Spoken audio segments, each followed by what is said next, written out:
Greetings, this is CMA Nishanth Reghunath here, welcoming you to a new part of study under Chapter 6, A Deductions under Section 80C to 80U. And in this part, we'll be learning about two newly implemented sections, and they are Section 80EEA and Section 80EEB. And just like the sections that we saw which starts with E, these two sections will be dealing with interest on loan repayments. So we did learn 80E, deductions in respect of education loan interest, and we did learn 80EE, which was deduction in respect of loan taken for house property, right? So both 80EEA and 80EEB will be deductions in respect of certain loans taken. Now let's check what they are. Here is a summary breakup of both the sections 80EEA and EEB. So 80EEA, deduction in respect of housing loan, right? Special case. 80EEB, deduction in respect of a loan for purchasing an EV. EV stands for electric vehicle. So from what we learned, 80EE was a deduction in respect of housing loan, right? Even 80EE is the same, but then there it's mentioned special case. Now you'll understand what that special case is once we start learning the section in detail.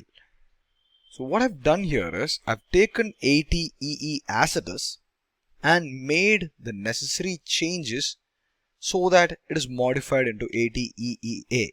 And by that, what I want you to understand is 80EEA is nothing but 80EE with certain tweaks here and there.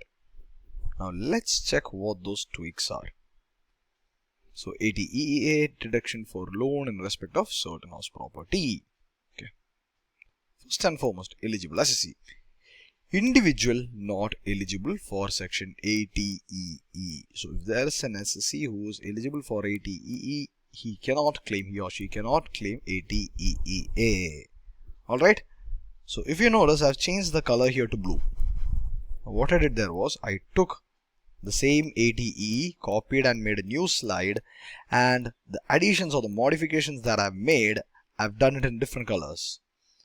So for 80EE, the eligible assessee was an individual, whereas for 80EEA, it's still an individual, but not eligible for 80EE. Now let's check the conditions and see what all are the modifications there. First condition stays the same. Loan taken from a financial institution or housing finance company. Fine, fair enough. Nothing much happening there. Now here is the change. Loan sanctioned during the previous year 1920.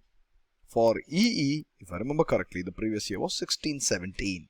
And as I said previously, the sections 80EEA and EEB are newly inserted and they are applicable for the previous year 1920, and we'll have to see whether they will be applicable for the coming years as well.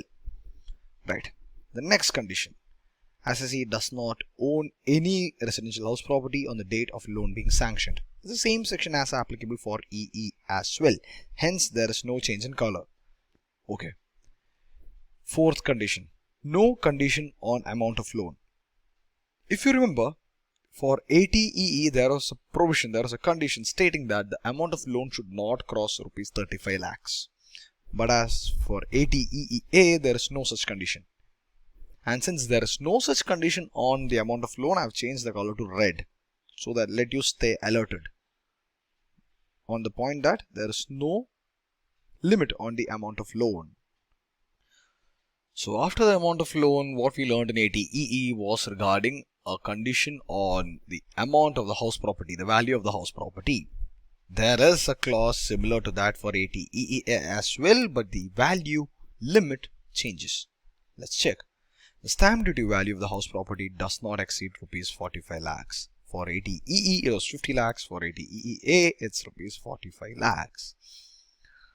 Now that's pretty much it for all the conditions for section 80EA, and if all these are satisfied, an assessee can take deduction in respect of a housing loan interest repaid limited to rupees 1,50,000. For 80EE, it was 50,000. Here it's 1,50,000. The amount changed, hence the color change. And just like 80EE, there is that clause of double deduction. If you are having a deduction in respect of housing loan interest, either take one portion of it at section 24 and the balance at 80EEA. You cannot take the same amount at two places. For example, if an assessee has rupees 70,000 as deduction for 70,000 as interest on housing loan repaid, he or she can take that as a deduction under section 24 for 70,000 or under section 80 EEA for 70,000. He cannot take 70,000 in both 24B and 80 EEA. But if an assessee has a total deduction of rupees 2,50,000 and he satisfies all the conditions for section 24B, he or she can split up the total amount of 2,50,000 and take 1,50,000 under 80 EEA and the balance at section 24B, or the other way around, take 2 lakhs or whatever is the maximum amount allowable to him under section 24 and the balance at section EEA. Pretty simple, right? So simple when you learn it in comparison with section 80 EE. Now let's go to the next section, 80 EEB. Deduction for interest component in loan repayment in respect of an electric vehicle. There is absolutely nothing happening here, all basic. It just says that if an assessee purchases an electric vehicle by taking a loan, the repayment of that loan, the interest component in repayment of that loan can be claimed as a deduction subject to rupees 1,50,000. So let's get to the section. Pretty basic. Eligible assessee, an individual, doesn't matter if he's a resident or not. Then the conditions. The first condition is the loan should be taken for buying an electric vehicle, just like the loans for section 80 EE and 80 EEA. There it was mentioned the loan should have been for the purpose of purchasing a house property, construction, acquisition of a house property, right? Second one, loan sanctioned during the years 2019 to 2023. So this loan should have been sanctioned during the period from 1/4/2019 to 31/3/2023.